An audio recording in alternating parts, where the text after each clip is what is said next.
कहानी की शुरुआत में बताया जाता है कि चेस्टर्समिल नाम का एक शहर पहले आम शहरों की तरह ही था, लेकिन फिर वहाँ कुछ ऐसी भयानक डरावनी घटनाएं घटने लगी जिससे पूरा का पूरा शहर नर्क से भी बदतर बन गया। लेकिन आखिर वहाँ ऐसी कौन सी खतरनाक घटनाएं होने लगी, चलिए जानते हैं। तो कहानी की शुरुआत होती है बार्बी नाम के एक लड़के को दिखाते हुए जो एक डेड बॉडी को जंगल में दफना रहा था। बार्बी वहाँ का लोकल निवासी नहीं था और बार्बी के माथे पर लगी चोट को देखकर लग रहा था कि मरने वाले बंदे के साथ उसकी काफी ज्यादा लड़ाई हुई होगी। उस आदमी को दफनाने के बाद बार्बी अपनी कार में शहर से बाहर निकलने लगता है, लेकिन तभी उसका सामना शेरिफ नाम के एक पुलिस ऑफिसर की कार से होता है। उसे देखकर वो थोड़ा डर जाता है, जिससे उसका ध्यान ड्राइविंग से हट जाता है, लेकिन किसी तरह वो पुलिस से बच निकलता है। पर तभी कुछ गायें सड़क के बीचों बीच खड़ी थी। उनको बचाने के लिए बार्बी अपनी कार को एकदम से मोड़ देता है, जिससे वो गायों से भरे खेत में पहुंच जाता है। इससे उसे थोड़ी चोट लग गई थी। कुछ सेकंड्स बाद वहाँ पर जमीन अर्थक्वेक की वजह से जोर जोर से हिलने लगती है कि अचानक आसमान से एक चीज बार्बी के सामने आकर नीचे गिरती है और सब कुछ शांत हो जाता है। बार्बी देखता है कि एक गाय आसमान से गिरने वाली उस चीज से 2 टुकड़ों में कट चुकी थी। वो डरा हुआ उस चीज को छूने लगता है तो उसे पता चलता है कि वो एक इनविजिबल वॉल है जो इतनी शार्प थी कि इसकी वजह से कई घर भी 2 हिस्सों में कट गए थे। तभी वहाँ जॉय नाम का एक लड़का आकर उससे पूछता है कि तुम ठीक हो या नहीं। वो भी उस इनविजिबल दीवार को देखकर शॉक्ड रह जाता है। दूसरी तरफ शेरिफ और लिंडा को खबर मिलती है कि उस पूरे टाउन की पावर सप्लाई कट गई है, फोन लाइंस बंद हो गई हैं और इंटरनेट भी काम नहीं कर रहा है। यहाँ तक कि सारे सैटेलाइट कनेक्शंस भी काम करना बंद कर गए थे। तभी शहर के ऊपर से उड़ रहा एक प्लेन उस इनविजिबल वॉल से टकराकर क्रैश हो जाता है, जिसे देखकर लोग और भी ज्यादा घबरा गए थे। और ये बात कंफर्म हो जाती है कि ये सिर्फ एक इनविजिबल दीवार नहीं बल्कि एक राउंड शेप डोम यानी गुम्बद है जिसने आधे शहर को कवर कर लिया है। वहीं दूसरी साइड हम एक रेडियो स्टेशन पर फिल और उसकी असिस्टेंट डोडी को देखते हैं जो सिग्नल लाने की कोशिश कर रहे थे। वो दोनों थोड़ा कंफ्यूज थे कि अचानक सिग्नल क्यों चला गया। यहाँ पर फिल को लगता है कि ये अच्छा मौका है उनकी रेडियो रेटिंग्स को हाई करने का, इसलिए वो दोनों सिग्नल को ठीक करने में लग जाते हैं। वहीं एक फायर ट्रक डोम की दूसरी तरफ से आ रहा था, जिसे देख बार्बी ट्रक वाले को इस इनविजिबल वॉल की तरफ इशारा करता हुआ उसे रुकवाकर क्रैश होने से बचा लेता है। थोड़ी देर बाद वहाँ इन्वेस्टिगेशन करने के लिए कुछ पुलिस वाले आते हैं, पर इस इनविजिबल डोम को समझना उनके बस की बात नहीं थी। उसी समय वहाँ पर एक शहर का काउंसिलमैन जिसका नाम बिग जिम था वो भी पहुँच जाता है, लेकिन उसे भी इस डोम के बारे में कुछ भी समझ नहीं आता। यहाँ पर पुलिस को इन्फॉर्मेशन मिलती है कि उस शहर की तरफ आने वाले सभी रास्तों को बंद कर दिया गया है क्योंकि उस डोम की वजह से बहुत सारे एक्सीडेंट हो रहे हैं। इसके थोड़ी दूर घर पर जूनियर नाम का लड़का एंजी नाम की लड़की के साथ इंटीमेट हो रहा था। एंजी पेशे से नर्स थी और जो की बड़ी बहन भी थी। इंटीमेट होने के बाद जूनियर एंजी से कहता है कि मैं तुमसे बहुत प्यार करता हूँ, लेकिन एंजी उसे कहती है कि वो उसके लिए ऐसा कुछ फील नहीं करती। इससे जूनियर का दिल टूट जाता है और उन दोनों में बहस होने लगती है। यहाँ पर उनकी बहस इतनी बढ़ जाती है कि एंजी उसे थप्पड़ मारकर वहाँ से चली जाती है। इसके बाद हम 3 लोगों की फैमिली को देखते हैं, जिसमें मदर कैरोलीन, एलिस और उन दोनों की बेटी नोरी उसी टाउन की तरफ जा रही थी। उन्हें इस बात की खबर नहीं थी कि डोम ने उस टाउन को कवर किया हुआ है। दूसरी तरफ हम जूलिया नाम की एक इन्वेस्टिगेटिव रिपोर्टर को देखते हैं जिसका चेस्टर्समिल शहर में बहुत नाम था। एक दिन एक औरत उसे एक सीक्रेट खबर देने के लिए कॉल करती है। वो औरत उसे बताती है कि उसने उस वीक चेस्टर्समिल में प्रोपेन से भरे 6 ट्रक को जाते हुए देखा है और उसके हिसाब से इतनी बड़ी क्वांटिटी में प्रोपेन जैसे फ्यूल का शहर में आना किसी खतरनाक प्लान का हिस्सा हो सकता है। जूलिया उस औरत को इस बारे में इन्वेस्टिगेशन करने का वादा करती है, पर वो अपने काम में ज्यादा बिजी होने के कारण उस पर ध्यान नहीं दे पाती। वहीं बिग जिम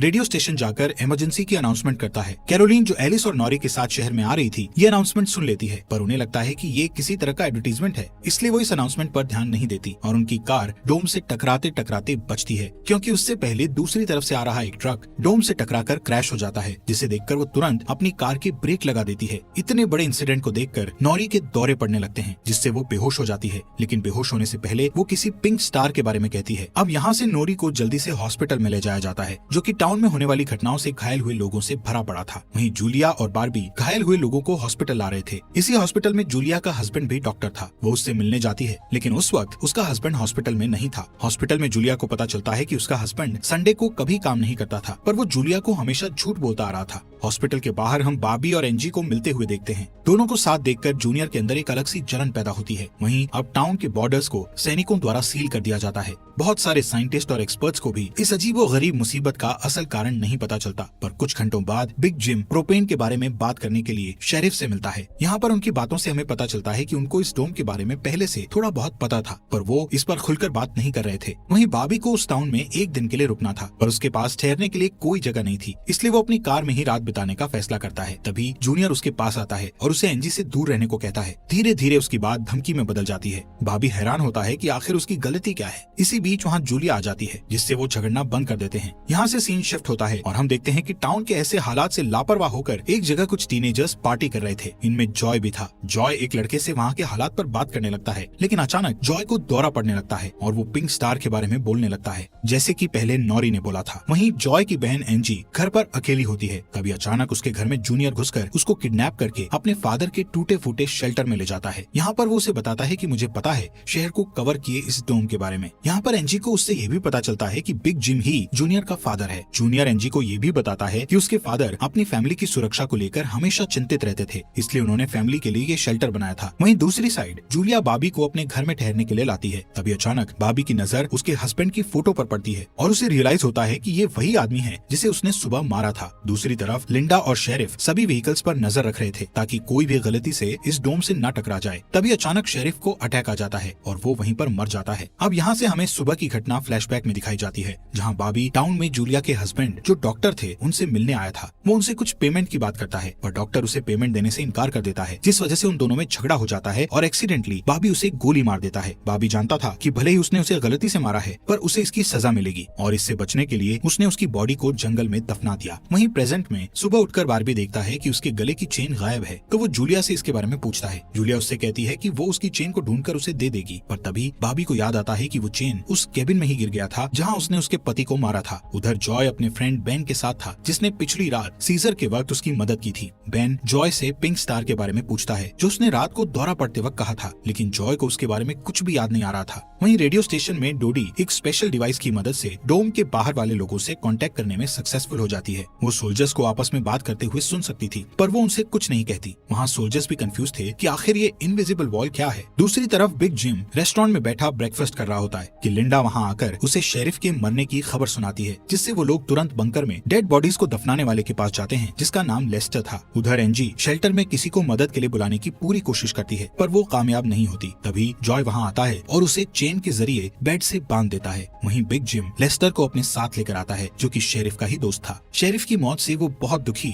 और परेशान हो जाता है। जब लिंडा उनके आसपास नहीं होती, तब वो और बिग जिम पिछले महीने होने वाले प्रोपेन के इंपोर्ट के बारे में बात करते हैं कि प्रोपेन के इंपोर्ट में उन तीनों का ही हाथ था और उन्होंने टाउन वालों से ये बात छुपाई थी। शेरिफ की मौत से ये कंफर्म हो गया था कि वो उनकी इन्वॉल्वमेंट के बारे में किसी को कुछ नहीं बता पाएगा, जो कि उनके लिए अच्छी खबर भी थी। उसी दिन बाद में लिंडा पुलिस स्टेशन आती है तो देखती है कि बिग जिम शेरिफ के ऑफिस में कुछ ढूंढ रहा है। लिंडा की पूछने पर जिम उसे कहता है कि वो वहाँ शेरिफ की वसीयत के पेपर्स ढूंढ रहा है, लेकिन असल में वो वहाँ प्रोपेन के इंपोर्ट से जुड़े पेपर्स को ढूंढने आया था, जो उसे और लेस्टर को परेशानी में डाल सकते थे। वो तुरंत बाहर आकर शेरिफ को बताता है कि मुझे लगता है वो पेपर शेरिफ के घर में होंगे, जिन्हें लाने के लिए वो लेस्टर को तुरंत उसके घर भेजता है। इसी बीच जूलिया जल्दी से रेडियो स्टेशन पर डोडी के पास जाती है, जहाँ वो देखती है कि वो लोग डिवाइस के जरिए डोम के बाहर खड़े सैनिकों की बातचीत सुन सकते हैं। उनकी बात सुनने पर जूलिया को पता चलता है कि वो लोग जमीन खोदकर डोम को बाहर निकालने की कोशिश कर रहे हैं, पर वो इस काम में कामयाब नहीं हो पा रहे हैं। इसके बाद जूलिया रेडियो के जरिए पूरे टाउन में डोम वाली खबर को फैला देती है, जिससे लोगों में डर पैदा हो जाता है और लोग घबरा जाते हैं। वहीं जॉय और बेन बॉर्डर के पास साइंटिस्ट को अपना काम करते हुए देखते हैं। साइंटिस्ट ये देखते हैं कि डोम के ऊपर पानी का क्या असर होता है, पर उन्हें ज्यादा कुछ समझ नहीं आ रहा था, जिससे वो किसी नतीजे पर नहीं पहुंच पाते। वहीं जॉय देखता है कि ये डोम एक छलनी की तरह है। वो बेन से बताता है कि इस डोम में से बिल्कुल मामूली सा पानी आर पार जा सकता है। दूसरी ओर बार्बी अपनी चेन ढूंढने जूलिया के हस्बैंड डॉक्टर के केबिन में जाता है। वहाँ उसे उसका चेन मिल जाता है, पर तभी जूनियर वहाँ आकर उसे देख लेता है। जूनियर उससे पूछता है कि क्या तुम एंजी के साथ सोए थे। यहाँ पर बार्बी को लगता है कि शायद उसने उसे चेन ढूंढते हुए देख लिया है और इसीलिए वो जूनियर को ऐसे ही वहाँ से जाने नहीं दे सकता था, इसलिए वो जूनियर को बहुत बुरी तरह से पीटने लगता है। वहीं हम देखते हैं कि लेस्टर शेरिफ के घर पहुंचकर प्रोपेन इंपोर्ट के पेपर्स को ढूंढने लगता है। कुछ टाइम बाद उसे वो पेपर्स ड्रॉवर में मिल जाते हैं, तभी वो उन्हें जला देता है। जब वो वहाँ से जाने लगता है तो उसका पैर लगने से पेपर्स की आग घर के पर्दों पर लग जाती है, जिससे आग की लपटें पूरे घर में फैल जाती हैं और पूरा घर जलने लगता है, जिसे देखकर जल्दी ही बहुत सारे लोग जमा हो जाते हैं और आग बुझाने की कोशिश करते हैं, पर फायर ट्रक के बिना आग बुझाना नामुमकिन था। अगर वो लोग घर को जलने देते तो डोम के अंदर का टेम्परेचर बहुत बढ़ जाता, जिससे लोगों की जानें भी जा सकती थी, इसलिए सब मिलकर आग बुझाने में लग जाते हैं। बॉबी लोगों को आग बुझाने में लीड करता है। तभी लिंडा को घर के अंदर से लेस्टर की चीखने की आवाजें सुनाई देती है। वो अंदर जाकर उसे घसीट कर बाहर निकाल लाती है और इलाज के लिए डॉक्टर के पास भेज देती है। यहाँ पर लोगों को आग आग बुझाने में 1 घंटे के बाद भी कामयाबी नहीं मिलती, उल्टा आग और भड़क जाती है। आखिर में जिम